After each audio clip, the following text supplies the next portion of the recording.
Começa agora o Medcast, o podcast da medicina brasileira.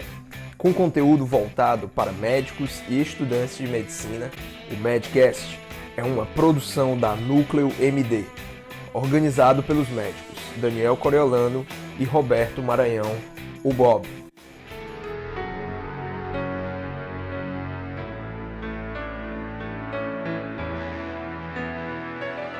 Fala MD, Daniel Coriolano aqui para anunciar essa temporada especial do Medcast. Estou muito feliz que a gente está iniciando hoje essa temporada que vai levar para você um conteúdo de grande valor. São alguns episódios, nós vamos lançar todas as segundas-feiras. Hoje nós vamos falar sobre educação médica com o também médico Alain Denizar. Na próxima semana, segunda-feira, a gente vai ter o tema marketing de diferenciação para você que é médico, para você que é estudante de medicina, já abrir a mente sobre o tema.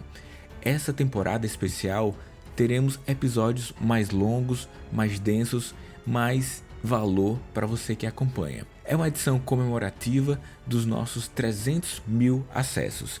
Desde quando a gente iniciou lá atrás, alguns anos atrás, a gente tem ficado em grande parte das vezes como top podcast de medicina do Brasil, e em forma de agradecimento a você que nos acompanha, que compartilha os episódios, a gente está lançando essa edição especial aqui, conteúdos de grande valor para gerar transformação para a sua vida. Bora lá começar com o episódio de hoje. Compartilha com a sua rede, lembra disso. E segunda-feira, novo episódio sobre marketing de diferenciação. É muito bom ter você aqui e vamos lá começar a nova temporada do Medcast.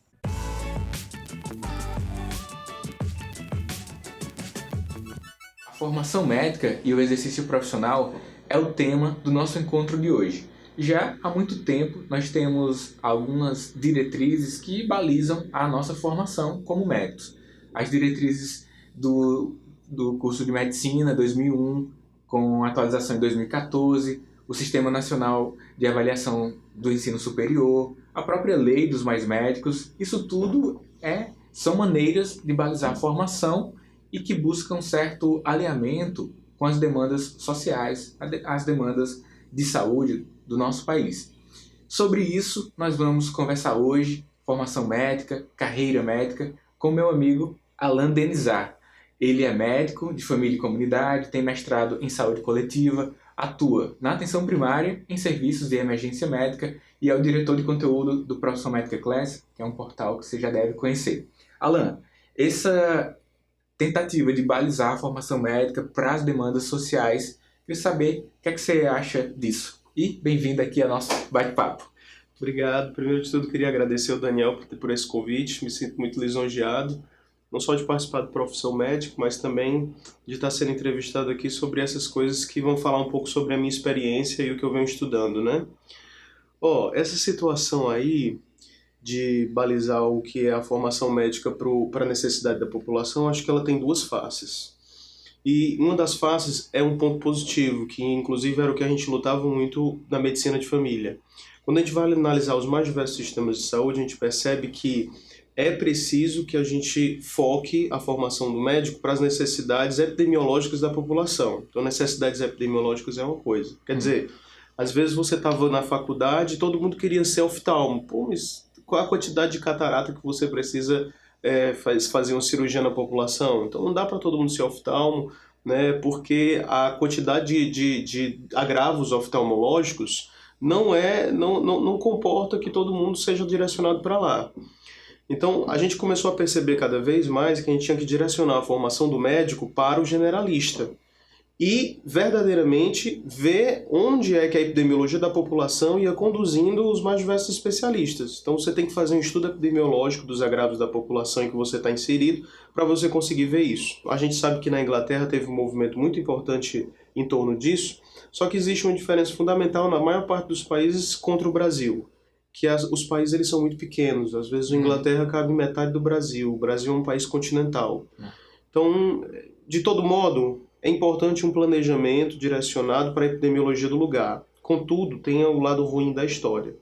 O lado ruim é porque, se por um lado existe a epidemiologia dos agravos, por outro existe as singularidades e os caprichos da população. né?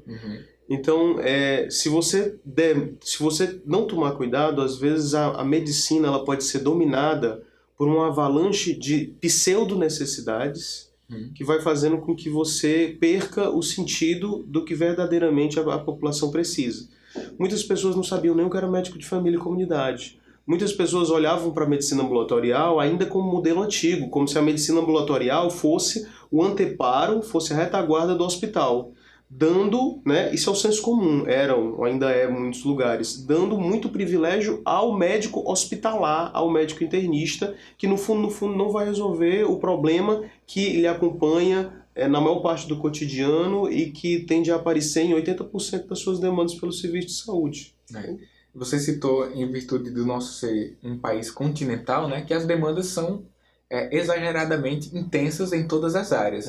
Ambulatorialmente, na enfermaria, na UTI. Então, a nossa formação, a liberação de vagas para residência médicas é muito livre, né? Por conta de um serviço conseguir essa liberação para a quantidade de residentes e ter a abertura. Mas você falando em países menores, né? Eu lembro que durante a residência tivemos a oportunidade de intercâmbio com o preceptor de Portugal e ele citava que lá existe uma regulamentação do Estado para liberar a quantidade de vagas para residências médicas, para um serviço ou outro, né? Então, existem alguns países menores, imagino eu, que há essa necessidade de melhor balizamento e intervenção. Aqui você tem esse foco. Se você for perceber quando as pessoas estão prestando residência médica, perceba nos editais que a maior parte das vagas elas já estão sendo direcionadas para o que a gente chama dos generalistas, que não é só o médico de família. Você tem ginecologia e obstetrícia, tem muitas vagas. Você tem a pediatria, que é um tipo de generalista para uma determinada época da vida, que é muito extensa, diga-se de passagem, infância e adolescência. Você tem a própria psiquiatria e a cirurgia. Todos esses indivíduos eles são generalistas, embora você perceba que eles são considerados como especialidades. E assim deveria ser considerado, porque cada um tem a sua singularidade de atuação. Outra coisa que a gente defende na medicina de família, né? Nós somos generalistas porque vemos o indivíduo como um todo, mas nós somos uma especialidade porque temos singularidade dentro da nossa atuação. Embora possamos atender desde a gestante até cuidados para o final de vida. Mas dentro ainda desse tema de profissão e carreira médica se falar também do perfil do egresso. A gente falou sobre alguns pontos que tentam balizar a formação, mas existem alguns estudos que avaliam o perfil do egresso. A maior parte deles apontam fatos positivos, negativos, o que na revisão que pauta aqui a nossa conversa de hoje eu vi uma certa frequência como destaque para pontos positivos que os egressos citavam que eles julgam ter tido uma formação humanista com uma boa perspectiva de atuação e de relacionamento médico, para que a relação médico-paciente seja adequada, eles não sentem dificuldade quanto a isso. No entanto, como aspecto negativo recorrente em vários cursos avaliados, apontam uma certa dissociação teórico-prática. Então, é um pouquinho do que as diretrizes apontam para uma formação médica, a linha que indica o projeto de ensino da instituição, o currículo oculto que está ali por trás, mas ainda, embora exista balizamento, adequações de algumas instituições, os egressos ainda apontam essa necessidade de melhor alinhamento teórico, que foi o que foi visto na instituição, e com a prática que eles atuam lá na hora que entram no mercado de trabalho. Você imagina alguns mecanismos para que haja melhor junção, melhor alinhamento e haja menor queixa após terminar a faculdade dessa dissociação teórico-prático?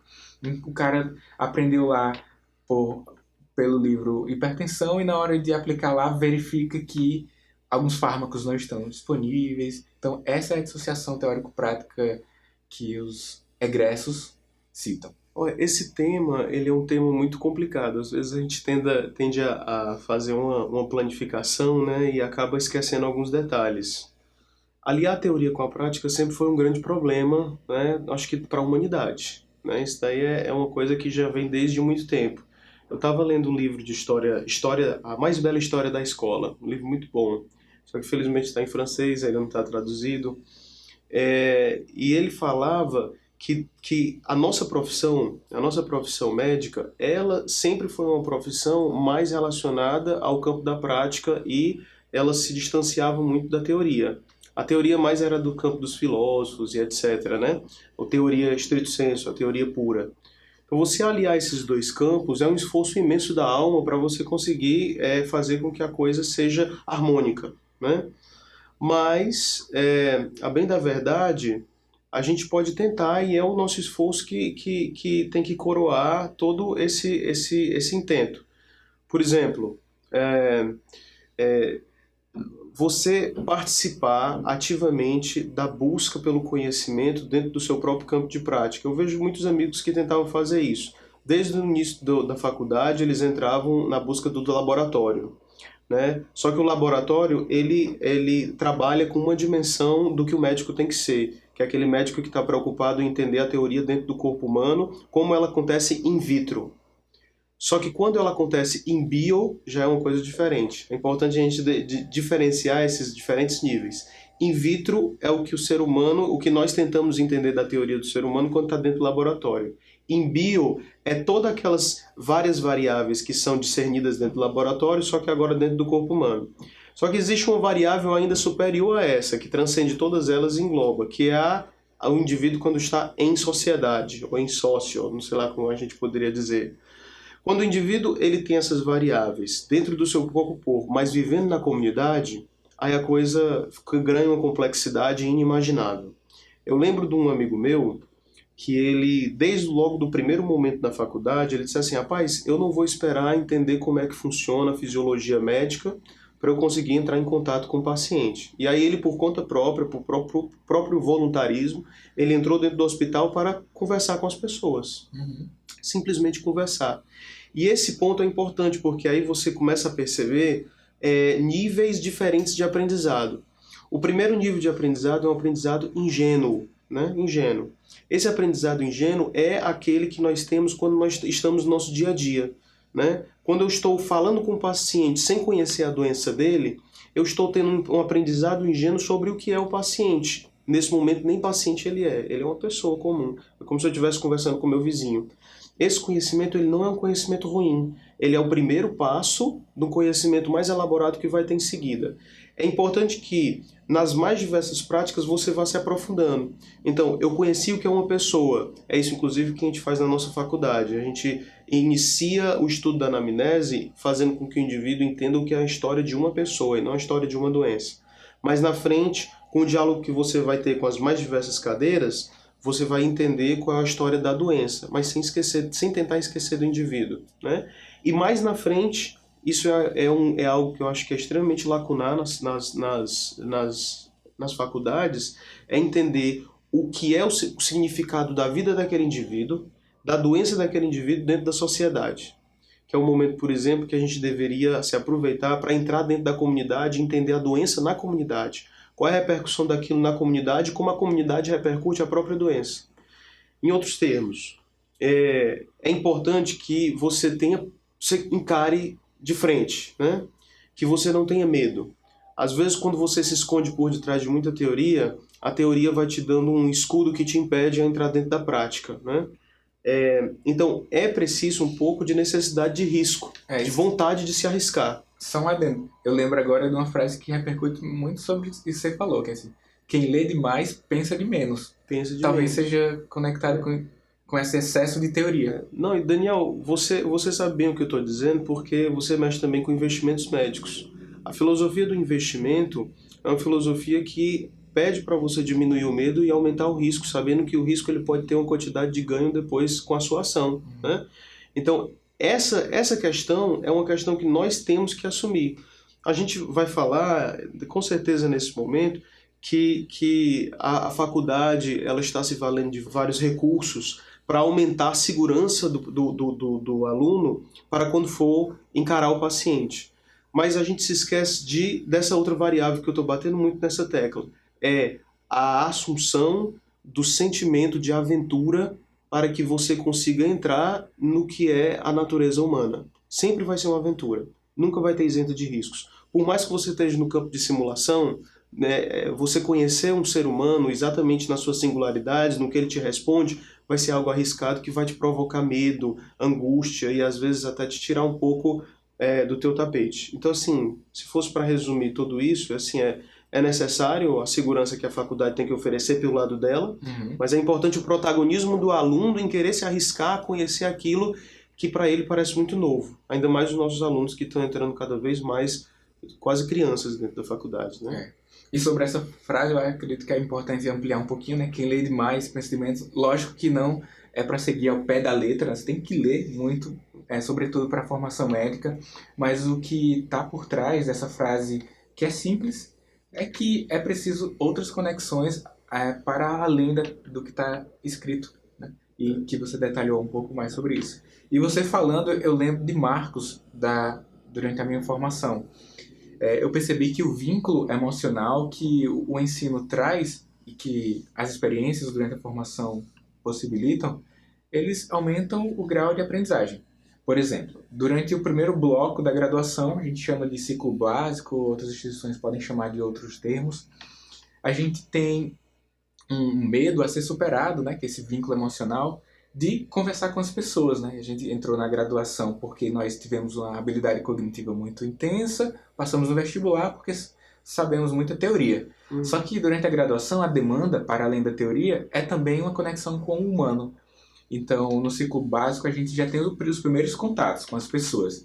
E a gente vence esse medo dessa conexão. O que é que eu vou perguntar? Se eu não sei, se eu não tenho na minha mente uma sequência de doenças que me possibilitam uma sequência de perguntas lógicas que me vão dar um raciocínio clínico. A gente simplesmente vai conversar com as pessoas. A história de vida, né, na faculdade onde nós dois somos professores, temos um dado momento um debate sobre isso. Depois que a gente vence esse medo inicial da conexão com a pessoa, mesmo que não totalmente, a gente passa para um segundo ciclo, chamado de ciclo clínico, outras instituições podem chamar de outro nome. Nesse ciclo clínico, além dessa conexão da anamnese, da história de vida, a gente já avança de uma forma mais intensa para o exame físico. Então, para além de conversar, o toque vai ser o vínculo emocional que vai te possibilitar um maior aprendizado já naquele momento. E vai aumentar o seu raciocínio clínico, você vai ter agora novos dados para processar, né? Além do que o paciente fala, o toque, a escuta cardiovascular. E depois uma avaliação por dar nome e sobrenome a doenças no ciclo clínico. Aí depois a gente faz um avanço maior e esse medo a mais vai ser superado. A gente vai para o internato. Além de conexão com a pessoa, anamnese, exame físico do ciclo clínico todo, a gente saber algumas doenças e a gente vai superando, aí como é que eu vou chegar a essa doença? No internato, para além disso tudo, a gente vai ter que chegar a uma conduta mais precisa. É exigido muito mais que isso. E esse vínculo, esse medo que vai ser superado, aumentam também o aprendizado. Então, essa exposição ao desconforto durante a formação médica, né? Então, que você pode ter numa exposição a uma ação social que a sua instituição faz, um dia que seja, a uma liga, a atividade de uma liga, a um grupo de estudos, esse desconforto que você vai tendo a oportunidade de ter e se expondo mesmo, conscientemente, vai aumentando o seu potencial e vai aumentando a conexão com a realidade, né? Porque a nossa formação, a formação médica, toda a formação, né? A conexão com o humano é essencial para que ela seja aplicada. E na história do pensamento, essa questão dos sentimentos ela sempre foi deixada de lado como sendo uma questão menor e talvez mesmo uma questão que atrapalhasse o próprio pensamento. Mas o que a gente vem entendendo hoje e o que a gente vem forçando baseado em entendimento de neurociências, é que nós não somos uma mente separada de um corpo, mas que nós somos um todo completamente integrado. Dia desses eu estava procurando uma professora de piano, porque minha esposa gosta muito de piano, e aí eu estava querendo contratar uma professora para poder fazer um treinamento particular com ela. E aí eu perguntei para a professora se dava para começar no teclado ou se dava para começar, ou se tinha que começar logo no piano, nem que fosse no piano eletrônico, né? Aí ela disse que era melhor para começar no piano. Mas e a diferença? Não, é porque ela dizendo, parte do aprendizado, e talvez boa parte do aprendizado, é muscular. Então, quer dizer, você está pensando, decorando as teclas, mas os seus músculos, eles vão estar decorando onde é que está o posicionamento. Você vê isso também quando você está jogando videogame. você vai decorando os comandos, daqui a pouco você, sem querer, é automático. Você vai tirar a espada ou dar um combo, e aí você já está teclando ali sem nem pensar. Porque parte do seu aprendizado é diretamente relacionado ao corpo, como se fosse o desenvolvimento de mecanismos medulares, né? Então, a emoção, ela está relacionada com essa parte do corpo, que é uma parte que às vezes não passa por uma elaboração tão científica, uma elaboração tão teórica. Eu estava lendo um psicólogo, eu não me lembro se era o professor Jordan B. Peterson. Ele falava que existiam dois grandes focos que melhoravam a nossa memória. E esses dois grandes focos, um era o trauma, então eram experiências traumáticas, e o outro era gratidão. E aí tanto é que quando você erra uma questão de prova, você nunca mais... Não erra, nunca mais esquece, só que tem um problema. A experiência traumática é uma experiência que pode te provocar a memória, mas a memória vem sempre ao lado da ansiedade. E isso era uma coisa que era muito utilizada, não cientificamente, mas talvez aí por uma corrupção da forma de os professores entenderem a educação. Era muito utilizado e talvez ainda seja muito, né? Pelos residentes, pelos preceptores. Mas eu vou fazer com que esse estágio dele, passando aqui pela gastroenterologia, seja o estágio mais sofrido que ele tenha. Por quê? Não, porque só sofrendo que a gente aprende. É verdade, você aprende e junto com esse aprendizado você traz ansiedade, você traz a piora de uma personalidade que talvez vai desenvolver depressão ou então burnout na sua carreira médica. Então, o outro lado da história que eu gostei de aprender com esse psicólogo é que existe uma forma alegre de você aprender. Então, eu não estou falando, veja que eu estou entrando dentro dos sentimentos. Então, você provocar gratidão, você provocar amorosidade, simpatia, um apaixonamento do indivíduo por aquilo que ele está vivendo. Isso faz parte essencial da formação de sinapses para o aprendizado. E você não está falando da ausência de esforço. Não. Porque o que muitas vezes acontece é confunde essa intensidade do ensino lá causando perspectivas negativas com a solicitação de esforço. Eu só solicito esforço ao colocar o cara contra a parede.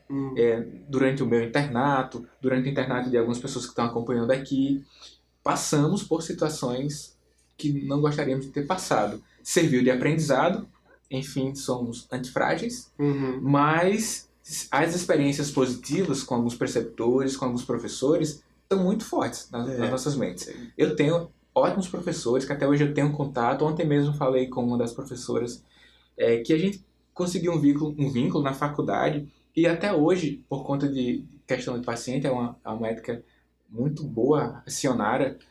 Ela é radioterapeuta e ontem a gente discutiu uma paciente, então a relação permaneceu. O aprendizado que ela me ajudou a ter durante a graduação foi muito bom, não me colocou contra a parede em algumas situações. Você tem várias experiências que as experiências estão imbuídas de vínculos emocionais, contribuíram para a geração de sinapses, aprendizados de longo prazo, mas que não me remete a um ataque cardíaco que você citou como situações de ansiedade, né? Talvez seja aquilo que o ratinho tem quando ele é condicionado, né? Você passa por algo parecido, né? Condicionado. Deixa eu te contar outra experiência, que é de um educador que eu também gostava de ler muito, se chama Rubem Alves, ele já é falecido. Ele tem um livro, ele gosta muito dessa temática da estética e da educação. A estética no sentido do que eu consigo sentir, não do que eu consigo aprender só através da razão. E aí ele contava a história de uma professora dele que era de inglês. Ele era pequeno, assim a gente está falando para maiores de 18 anos, mas Rubem Alves ele é extremamente conhecido, então ele colocou isso no livro, eu estou apenas divulgando essa crônica. É uma crônica sensual. Ele disse que quando era criança, uma das principais matérias que ele gostava de estudar era o inglês, porque ele tinha uma professora que na época ela estava puérpera. E quando ela chegava lá, ela não se eximia de dar leite ao seu filho no meio das outras crianças. Então ele descrevia o momento que ela colocava a mama dela para fora e ele achava aquilo um esplendor. Ele achava aquilo o máximo. Ele, meu Deus, olha que coisa linda. E ele colocava aquela mama e colocava aquele bebê para poder sugar. Então essa experiência que a criança vivenciou da estética, do corpo feminino afetando todo o corpo dela, fez com que ele associasse uma das melhores matérias para ele, o inglês, né? Isso assim, talvez a gente pode extrapolar isso como metáfora para os outros lugares, né? Então, por exemplo, quando você tem um professor que é um professor solícito, que é um professor que é tranquilo, é amigo, que ele não está naquela distância vertical, mas que ele está horizontalizado, às vezes até inclusive saindo com os próprios alunos, né? Quando você tem um professor que ele vem falar com você e ele toca no seu ombro, diga aí, eu estou aqui para lhe ajudar. Quer dizer, quem está fazendo isso é a minha informação falando com o seu corpo. E todas essas questões, elas vão influenciar o indivíduo para poder, às vezes, escolher a especialidade que ele quer, para poder entender que para você ser médico, você não precisa ser um indivíduo distante. O que a gente está entendendo hoje na medicina é que essa teoria, aí eu acho que a gente volta na questão da teoria e da prática. Teoria é muito do intelecto, prática é muito do corpo. Então, associar teoria e prática também é associar um tipo de ensino que envolva não só a teorização, mas também o aproximamento dos corpos. O aprendizado, que é um tema também aqui do nosso bate-papo, e, sobretudo, nós concordamos com isso, né? Falamos aqui nas entrelinhas, que é muito baseado no relacionamento. Só que nem todos os professores concordam com isso. Um vínculo mais próximo, o toque, né? Até nos Estados Unidos, acho que o professor secundarista é, por lei, proibido de tocar o aluno, né? Por várias questões daquele país. Mas, assim, se você é um professor universitário, você tem chances também de não concordar com o que a gente está falando, mas a minha opinião é que esse relacionamento mais próximo contribui demais para o aprendizado. Essa é foi uma experiência que eu tive durante a minha graduação. Já temos evidências apontando quanto a isso, né? Mas falamos aqui de várias formas de aumentar ou melhorar o aprendizado contínuo durante a nossa formação. Participação de projetos, ligas acadêmicas. Uma das formas que tem sido falado bastante hoje é a mentoria médica, como uma oportunidade daquele que terminou a graduação ou aquele que ainda está na graduação ter para acelerar alguns aprendizados, porque ele vai estar ao lado de alguém que já vivenciou muito. Então, a gente tem a mentoria no contexto da graduação, quando você tem o aprendizado entre pares. Alguém que está no internato tem um contato frequente, planejado, com alguém que está no ciclo básico. Não é só uma conversa, né? É algo planejado. Um encontro por semana, um encontro por mês. Tem a mentoria na residência médica. Aqui mesmo no nosso estado já existem residências que já têm programas de mentoria. Então, R2 prestando mentoria ao R1. Mas mentoria não é só uma conversa informal. É encontros semanais com temas específicos. Né? E tem a mentoria externa. Por exemplo, a pessoa que está nos ouvindo aqui, ela pode contratar um mentor ou então solicitar um colega. Imagina que o cara terminou a graduação e vai começar a dar plantão. Ele sente a dissociação teórico-prática e contacta um amigo que dá plantão há muitos anos, um expert, aquele com 10 anos ou mais de formação. Aí pergunta se pode acompanhar os plantões. Então, isso é uma mentoria. Uma vez por semana o cara está acompanhando. Alguém que está montando um consultório privado e precisa saber um pouco mais de marketing. Então, contrata o Cassiano, que é um dos nossos parceiros aqui da Núcleo, e Cassiano presta mentoria médica para diferenciação de mercado. Investimentos e carreira médica. Algumas pessoas falam comigo. Então, é uma forma estruturada também de aprender. Tem experiência com mentoria? O que é que você acha disso? Eu acho mentoria algo essencial. Antes a gente chamava isso de pica-fumo. Pica-fumo era aquele indivíduo, porque era isso na época que todo mundo fumava, né?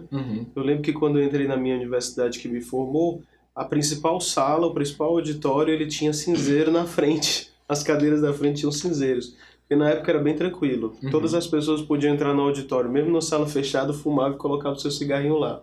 A gente foi acumulando as evidências contra o cigarro e isso foi sendo abolido, mas ficou tradicionalmente a imagem daquele cinzeiro na sala principal. Então, os médicos principais, os seniors, né? Eles eram pessoas que alguns alunos, protagonistamente, ou talvez até mesmo baseado no currículo oculto, na tradição, os alunos os elegiam para poder ficar acompanhando e absorver tudo o que aquele médico falava. Era chamado de pica-fumo porque o médico utilizava o fumo no seu cachimbo, sei lá, no seu cigarro artificial, deve ser cachimbo, né? Que é uma coisa mais de Sherlock Holmes e inteligência, né? E aí os alunos picavam o fumo dele para poder colocar lá, ó Senhor, o que é que o Senhor tem a me dizer, né? Isso dentro de uma relação extremamente vertical, mas que foi muito frutífera para algumas gerações. eu tive essa experiência, a partir daí a gente ficou chamando de pica-fumo. Eu tive essa experiência de pica-fumo. Porque quando eu entrei no internato... Você foi mentorado. Eu fui mentorado. E quando eu cheguei no internato, eu encontrei 2 médicos, né, que eu achei eles fantásticos. E que eu achava que eu teria mais benefício em segui-los para além do sorteio aleatório que acontecia com os internos. Uhum. Então, assim, e esse médico, na verdade, ele tinha uma cauda de internos que tinham o mesmo pensamento que eu. Não sei se depois, mas no começo eu acho que só era eu, depois o pessoal foi entendendo que existia essa possibilidade e foi indo. O médico, quando estava lá, era para ter só um interno, tinham 4, 5, às vezes, no mesmo plantão. Uhum. E a gente ficava, só que o cara era gênio, porque era até 4 horas da madrugada, a gente quase não dormia. Era lá de madrugada ele explicando como é que era o bom manejo de uma cetoacidose diabética, como é que você tinha que cuidar da possível hipocalemia, e etc, fazendo as mnemônicas que ele tinha aprendido. O outro era um residente que eu também achava muito, muito importante, assim, ele era muito crânio. E eu tinha pedido para ele, solicitado, que eu pudesse acompanhá-lo em serviço de intensivismo. E ele permitiu completamente. E eu, inclusive, me tornei amigo desse cara, né? E você vê como as coisas são legais, porque é essa associação não só do intelecto, mas também do sentimento. Eu nunca vou me esquecer do dia em que eu estava dando plantão com ele, eu morrendo de sono, cara. Ele me explicando lá como é que eram as radiografias de todos os pacientes que tinham feito radiografia na noite e tentando me explicar como é que eram os exames laboratoriais e os seus achados. Ele com aquele esforço de me explicar e eu caindo de sono, quase não conseguindo ouvi-lo, mas eu me esforçando para poder aumentar. Aí ele parava e dizia assim: Alan, vamos parar aqui nesse momento? Acho que está na hora de você descansar e antes de descansar vamos jantar. Aí ele tinha comprado uma lasanha, dividiu a lasanha comigo. Quer dizer, eu não só lembro dos conhecimentos que ele tinha me passado, como por exemplo, e foi que ficou conectado a experiência com a lasanha. Uhum. No dia ele disse um olhar assim, de cuidado, né? De cuidado, ele disse assim... Se alimentar. Alimentar. Naquela noite, foi essa frase que eu tinha ouvido, eu ainda me lembro, ele disse assim, ó, ele tentava, nesse dia ele estava tentando me explicar os critérios necessários para você escolher se precisava entubar o paciente ou não. E aí ele tinha falado que, resumindo, na maioria das vezes, quando você pensa que tem que entubar é porque você já tinha que ter entubado. É. Eu nunca me esqueci. Eu aprendi naquela noite em que ele teve esse cuidado comigo, né? E já que você citou Rubem Alves, né, ele fala o seguinte, que o aprendizado é o que fica depois que o tempo passa. E o tempo passou, né? E você também falando aí sobre essa experiência. Foi. E foi então um aprendizado. E foi uma noite. Às vezes você pensa, eu tenho que repetir a experiência várias vezes e tal. Quer dizer, não necessariamente. É importante você conectar uma experiência vívida, marcante, sensível com aquilo que você viveu, né? Você nunca mais esquece. Claro, a repetição é importante, mas existem outros mecanismos também para formar sinapses duradouras. Entre eles, o da repetição, né? Nessa conversa que a gente está tendo aqui, você que está nos ouvindo, já vai pegando insights, deve estar anotando alguma coisa e considere essa possibilidade de ter um mentor, escolher alguém do seu ciclo próximo, contratar alguém, que isso gera aprendizado. Agora, tem um detalhe importante, assim, veja bem, uma vez que essa experiência ela foi muito bem sucedida, como você trabalha com ela e como você está evidenciando, você está replicando no mercado, e ela está sendo replicada no mercado.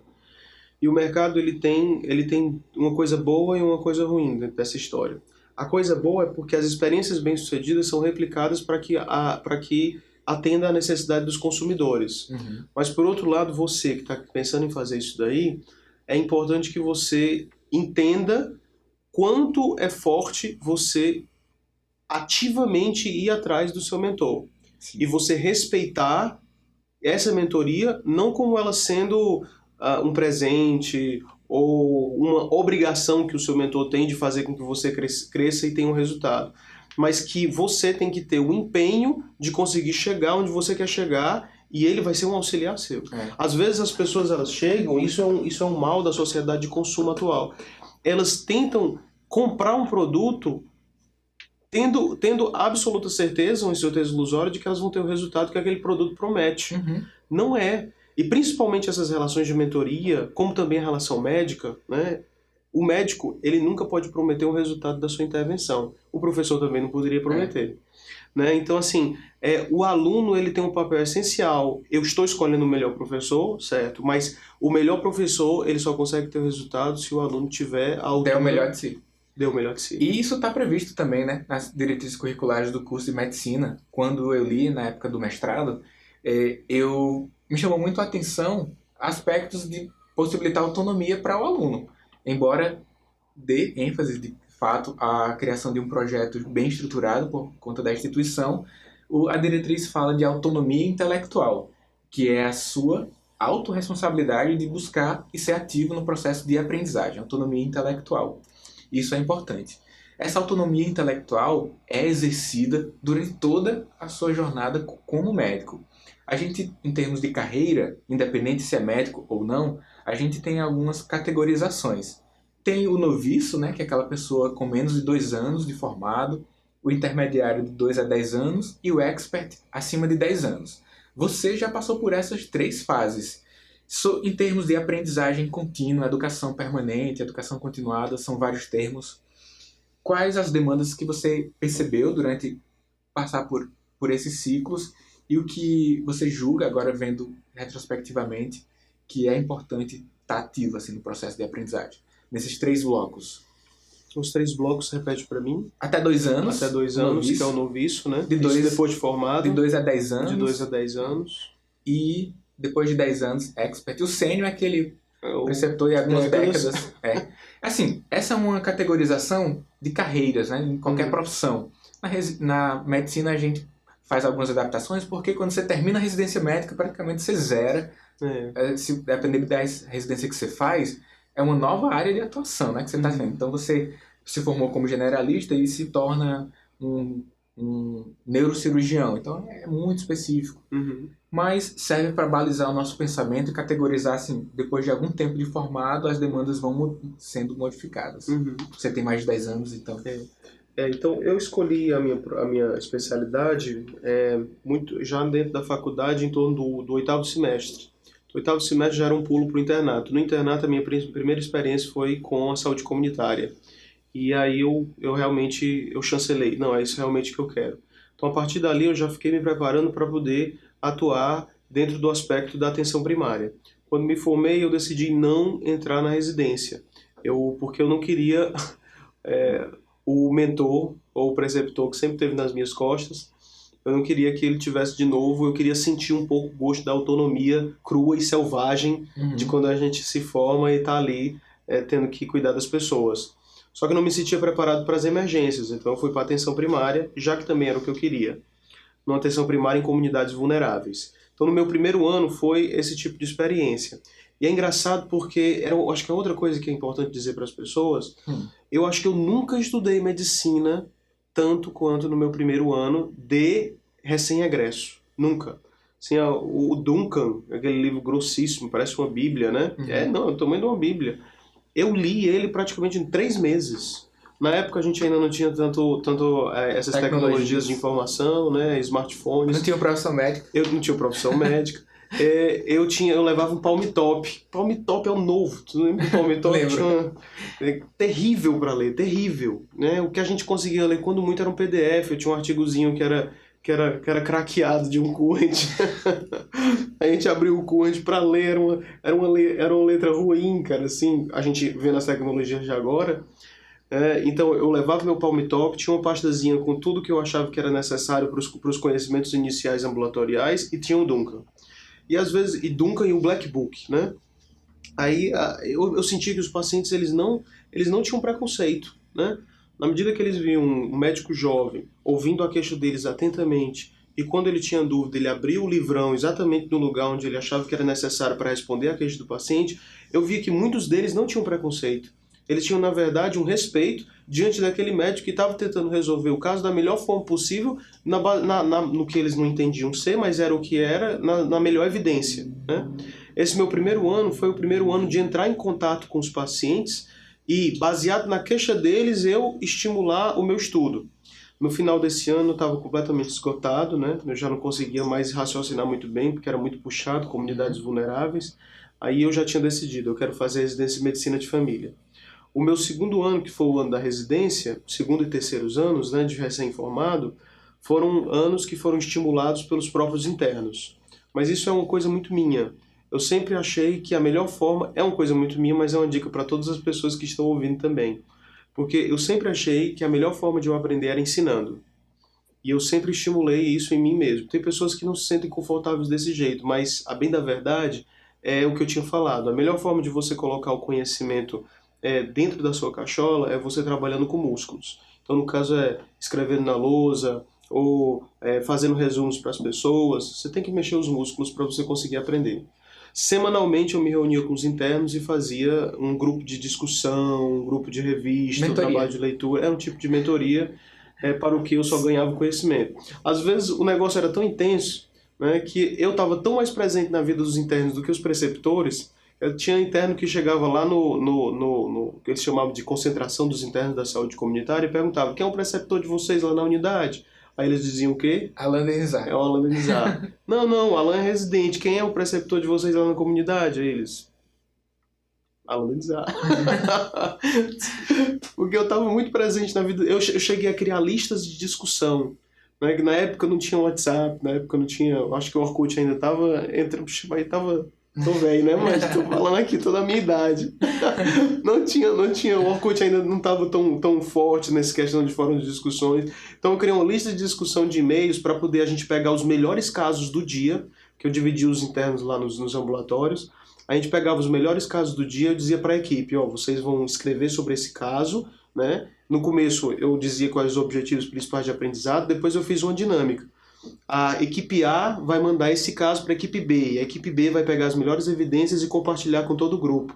E aí no final, durante a semana inteira, até o dia da nossa reunião, a gente ficava compartilhando de 1 a 3 casos, né, bons da atenção primária e tentando tirar da literatura as melhores evidências. Então, cara, isso foi muito importante para mim, esses meus 2 primeiros anos. Então, assim, o estímulo que as outras pessoas que estão necessitando do seu conhecimento têm para que você consiga se aprofundar nisso, né? Uhum. A partir daí, eu não tive uma inserção no mercado porque não teve concurso. Geralmente, o médico de família, ele está entrando agora na saúde suplementar. Geralmente, o lugar dele é no posto de saúde quando concursado, né?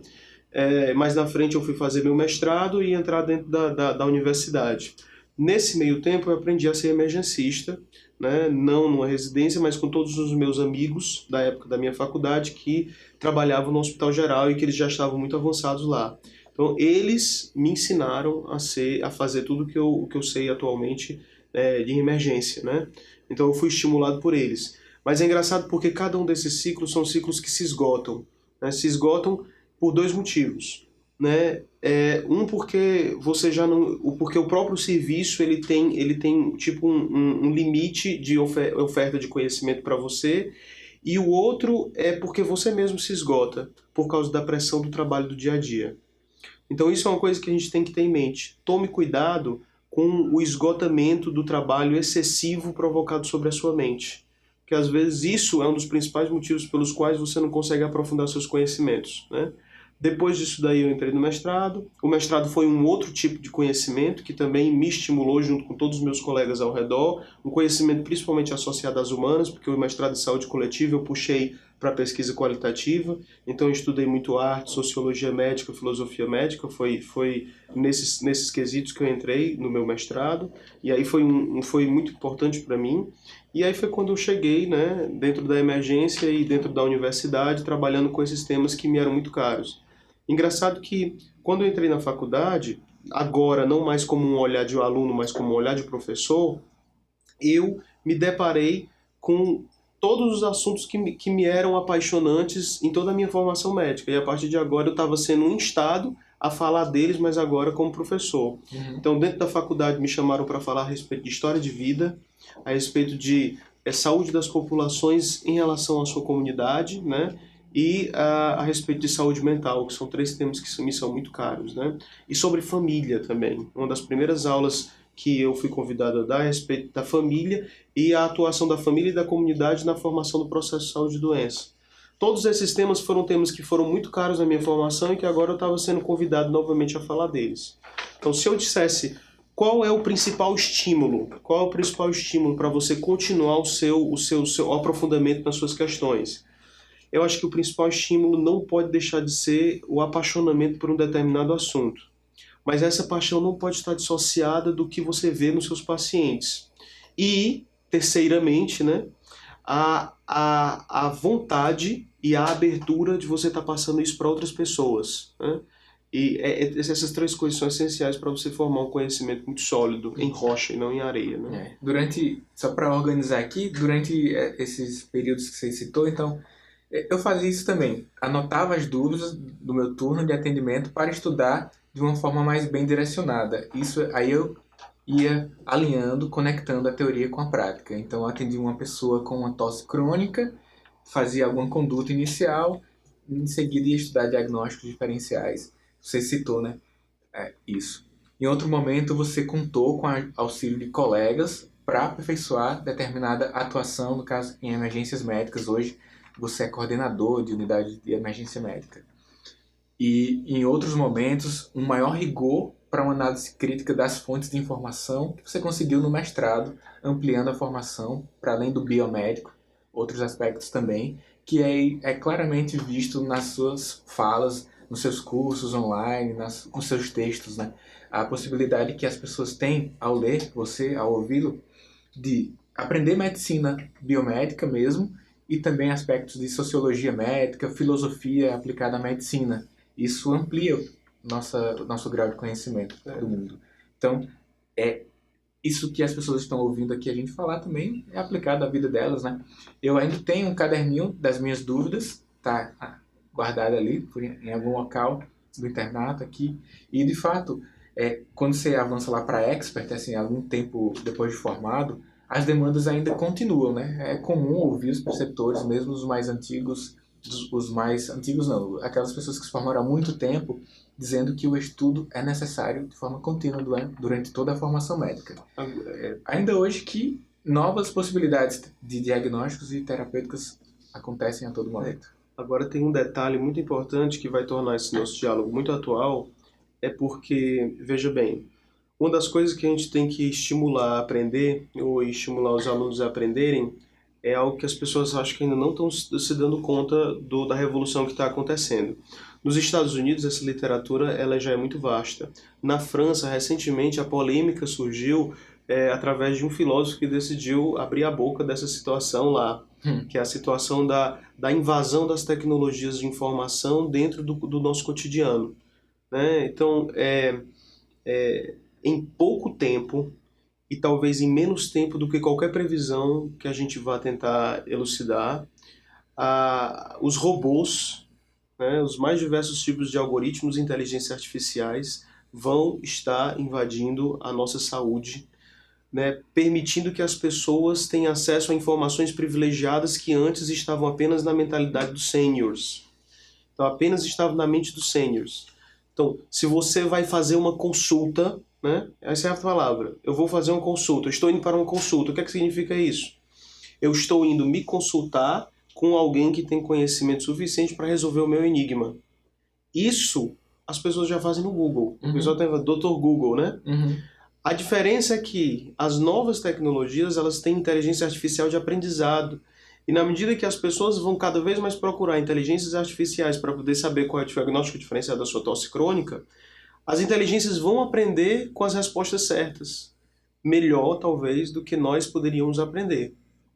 Então, o novo profissional, o profissional desse próximo século, ou desse milênio que se inicia, o profissional vai ter que ser um profissional que saiba, não uma grande quantidade de conhecimentos, mas ele saiba encontrar o conhecimento onde ele deve ser encontrado e, principalmente, acima de tudo, saber fazer uma interface entre esse conhecimento da evidência científica e o paciente. Olha, o paciente vai chegar para você, eu sei que o diagnóstico de tosse crônica é essa, e eu acho que o diagnóstico principal é esse. E o remédio é esse. E talvez o remédio seja esse daqui, mas o que é que o senhor acha a respeito disso? Então, o seu papel vai ser fazer uma boa interface entre as evidências que o paciente já vai trazer para você e o próprio paciente. A interface amigável que o Windows trouxe. Que o Windows trouxe, que a Apple trouxe. Aquela coisa bonita, aquela coisa sensível. É isso daí que vai ser o diferencial. E não mais o médico bam, que tem todos os conhecimentos na ponta da língua. Porque isso daí eu encontro na Alexa, da Amazon. Ou eu vou encontrar, né, no OK Google. Né? Eu já falei isso aqui nas nossas redes, né? Que no mundo digital, o que vai fazer a diferença é a digital, que é o que dá o caráter humano. Eu não sei se foi eu que inventei esse negócio ou eu li em algum livro, mas eu tô dizendo que foi eu. Talvez, se alguém souber quem foi o autor que disse isso, porque às vezes eu leio e depois eu assimilo como meu, sabe? Acontece, certo, né? Tá certo. Mas, talvez isso não seja tão verdade assim. Vou contar uma experiência, né? Acompanhava uma paciente com diagnóstico de neoplasia e ela já havia passado por alguns profissionais. Ela destacava que esses profissionais eram bem educados, amigáveis, conseguiram implementar algumas condutas, mas foi outro profissional que não tinha essas características de amigabilidade, não era bem educado, mas que repercutiu na doença dela.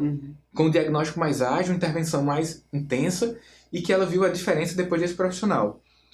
Por essa experiência, ela disse assim, meu amigo, eu não quero saber se o médico é bonzinho, se ele é educado, não. Eu quero saber se ele resolve o meu problema.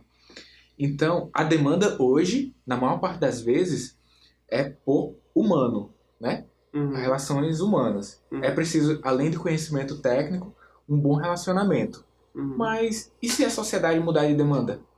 Se a sociedade disser assim, eu quero resolver meu problema, não quero saber se o cara é bonzinho, é educado, ou é amigável, com uma boa interface. Não temos resposta, né, quanto a isso, mas as demandas sociais quanto às relações humanas podem modificar também. Mas eu acho que eu tenho um início de resposta para isso, e que a gente também já vai entrando na medicina de família e comunidade. Nós sabemos que nós não temos todo o conhecimento, e sabemos que tem pessoas que podem ser mais ágeis no diagnóstico e na intervenção do que nós, médicos de família, médicos que atuam em ambulatório. O que nós advogamos na medicina de família é que deva haver um médico que seja coordenador dos cuidados.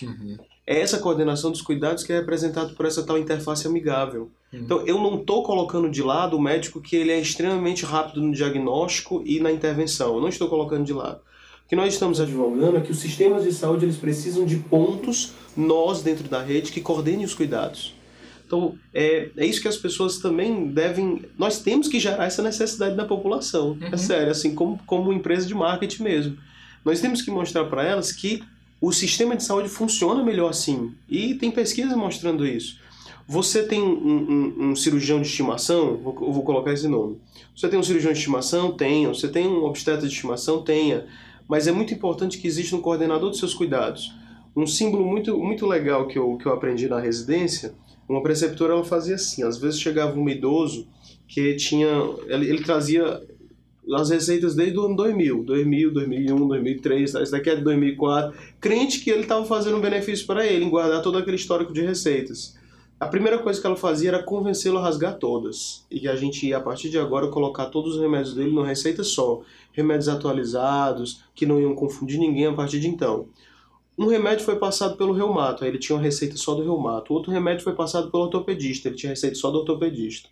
O outro remédio foi passado pelo o cirurgião dele, que fez a cirurgia lá da catarata dele. E aí ele tinha receita só do oftalmo. Então, de todos esses remédios, quais foram os que sobraram?